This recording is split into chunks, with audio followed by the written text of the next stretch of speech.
الحمد لله الذي أرسل رسوله بالهدى ودين الحق ليظهره على الدين كله وكفى بالله شهيدا. الحمد لله القائل: وما يتبع أكثرهم إلا ظنا إن الظن لا يغني من الحق شيئا إن الله عليم بما يفعلون. أشهد أن لا إله إلا الله وحده لا شريك له وأشهد أن سيدنا محمدا عبده ورسوله. اللهم صل وسلم على سيدنا محمد وعلى آله وأصحابه أجمعين.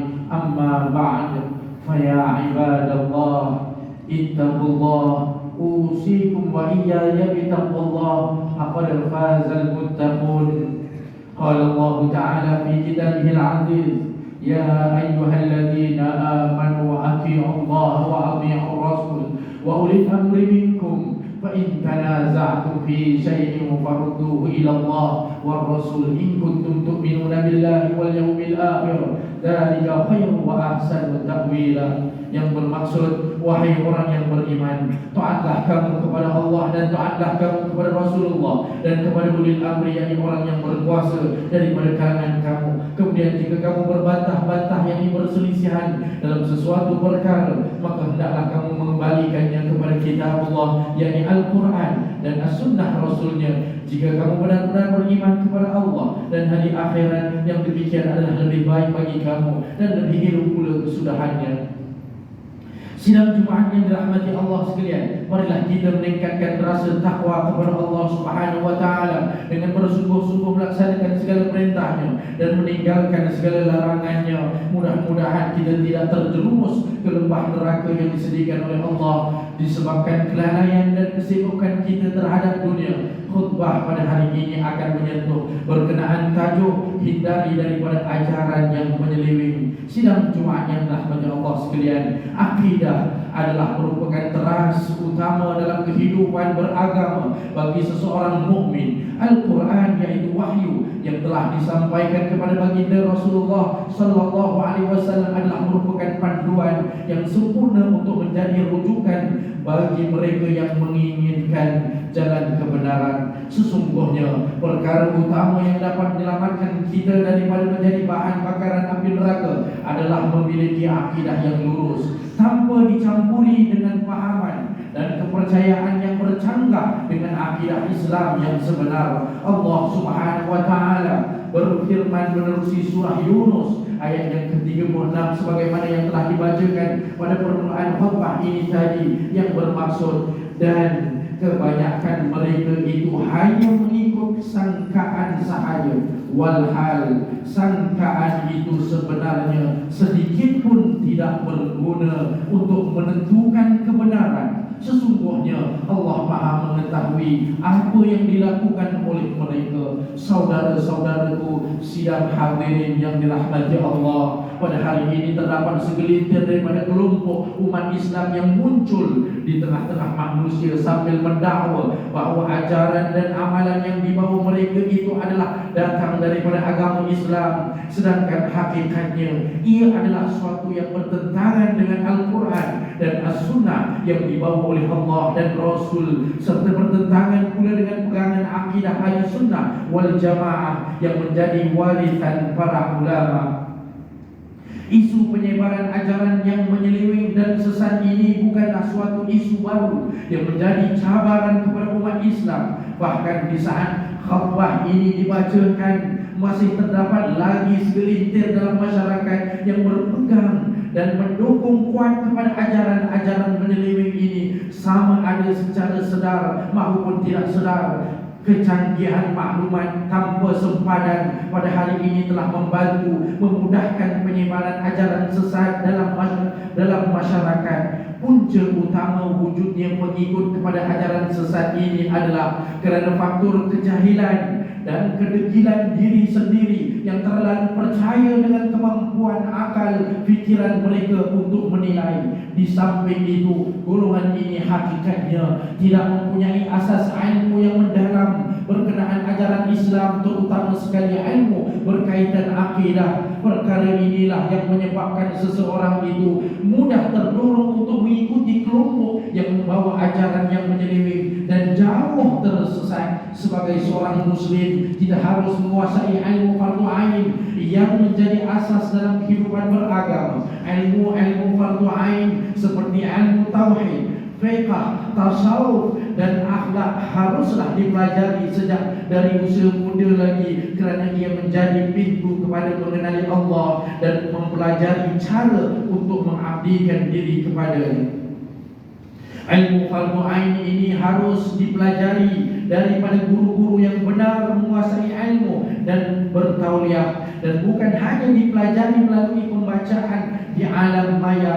Orang yang terlalu yakin dengan kemampuan akal sendiri, mereka sering merasakan bahawa kefahaman yang mereka perolehi itu adalah benar, sedangkan hakikatnya mereka telah dikelirukan dan diperdaya oleh syaitan. Orang yang beriman seharusnya berpegang kepada ahli sunnah wal jamaah ini, sebagaimana yang disebutkan dalam sebuah hadis yang diriwayatkan daripada Anas bin Malik radhiyallahu anhu. Rasulullah sallallahu alaihi wasallam bersabda yang bermaksud, sesungguhnya umatku tidak akan berhimpun di atas kesesatan. Apabila kamu melihat sesuatu perselisihan, maka berpeganglah kepada kelompok yang terbesar dalam kalangan kamu. Hadis riwayat Ibnu Majah. Sidang Jumat yang dirahmati Allah sekalian, di antara ciri-ciri utama ajaran menyeleweng yang boleh dijadikan ukuran dan perlu dilihat dengan penuh teliti oleh umat Islam ini adalah seperti berikut. Pertama, ajarannya yang bertentangan dengan nafs Al-Quran dan syariat Islam. Sebarang bentuk amalan atau kefahaman yang bertentangan dengan sumber utama hukum Islam, yaitu Al-Quran, hadis, ijma' dan qiyas, adalah tertolak sama sekali. Sebagaimana contohnya ada dari kalangan pengamal ajaran sesat yang melaksanakan ibadah solat dengan hanya melalui niat sahaja tanpa penyempurnaan keseluruhan rukun-rukun solat. Ada yang boleh melaksanakan ibadah haji di tempat-tempat tertentu selain dari kota Makkah. Malah ada yang mewajibkan hanya berpuasa pada beberapa hari sahaja dalam bulan Ramadan dan seumpamanya. Yang kedua, mampu berhubung dengan perkara-perkara ghaib. Ciri ini merupakan bentuk yang kerap digunakan oleh sebahagian ajaran sesat dan menyeleweng bagi meyakinkan pengikutnya tentang ajaran yang mereka bawa. Kuasa-kuasa luar biasa yang terhasil daripada pemujaan-pemujaan tertentu sebenarnya suatu bentuk tipu daya yang dibuat oleh jin dan syaitan untuk terus menyesatkan mereka. Sedangkan perbuatan ini adalah dilarang oleh Allah Subhanahu wa taala, sebagaimana yang dijelaskan dalam surah Yunus ayat yang ke-106, wala tad'u min dunillah ma la yanfa'uka wa la yadurruk fa in fa'alta fa innaka idzan minaz zalimin. Yang bermaksud, dan janganlah sekali-kali kamu menyembah apa-apa yang tidak memberikan manfaat dan tidak pula memberi mudarat kepadamu selain Allah. Kerana jika kamu berbuat demikian, maka sesungguhnya kamu termasuk dalam kalangan orang yang zalim, yakni terhadap diri sendiri disebabkan perbuatan syirik itu. Yang ketiga, berselindung daripada pengetahuan umum. Keseluruhan ajaran Islam yang benar tidak perlu disembunyikan ataupun dirahsiakan daripada pengetahuan umum, kerana sandarannya adalah daripada Al-Quran dan As-Sunnah. Sebaliknya, ajaran yang menyimpang dari ajaran Islam yang sebenar kebiasaannya tertumpu di tempat-tempat tertentu seperti kawasan yang terpencil dan hanya terdiri daripada orang-orang yang tertentu. Ini kerana mereka bimbang kegiatan mereka yang sesat itu diketahui oleh pihak berkuasa dan orang ramai. Ma'asyiral muslimin rahimakumullah, justru sebagai rumusan terhadap khutbah pada hari ini, mimbar ingin mengajak hadirin sekalian agar kita memelihara semangat persaudaraan di atas nama Islam dengan menghidupkan ajaran agama sebagaimana yang telah ditinggalkan oleh baginda Rasulullah sallallahu alaihi wasallam dan para ulama yang datang selepas itu. Manfaatkan waktu dan ruang yang ada untuk menimba sebanyak mungkin ilmu pengetahuan bagi memperkukuhkan pegangan ahli sunnah wal jamaah, khususnya pegangan akidah umat Islam berlandaskan aliran al-Asy'ariyah dan al-Maturidiyah yang telah sekian lama kita warisi. Firman Allah Subhanahu wa taala dalam surah An-Nahl ayat yang ke-89,